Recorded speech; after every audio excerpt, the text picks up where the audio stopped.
Top kalaban. Yeah. Ako tong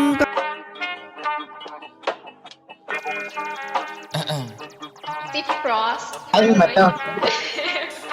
Galawan lagi malupitan kahit ako ay hindi mo sabihan. Lumalayo sa akin na mga bobo kahit hindi ko pa tinututukan. Ayan ang gala, sagot ko ay no. Di kailangan ng tropa, kailangan ko daw. Pagkakuha ng pera sabay tumalbog. Kasama si pare pumunta sa no. Kasama si Cha, si Rap, Elijah, God, Sered, Melo, May. Kasama si Cyrus, GNC, KD2, Wavy, D-Wayne din. Dami ko na rin ngayon na panalo, W, wala nang L. Kaya para sa kalsada ka na, ang pokpo kita na sa hell. Lagi nakaposte doon sa may SC, hanap-hanap ko yung mga bed. Ano pa ko ngayon bago na baby, uwi sa bahay, paksaking ebo. Tangin na sarap buhay ako lately, kahit sa eskwela hindi makahabol. Gusto ko malap sa ano, sige pay me, di ba delivery ako kapag gago. Nasaan yung nursing na harap ko, puta kanina pa, pwede ba paturok? Double meaning kung hindi mo nakuha mabagal siya. Pagtapos sumiyod, tangin akala mo ako si Casey, sa kung papaano ako bumayo. Pasensya masyado ko nang nabusong masyado, gumamit dala kong damo.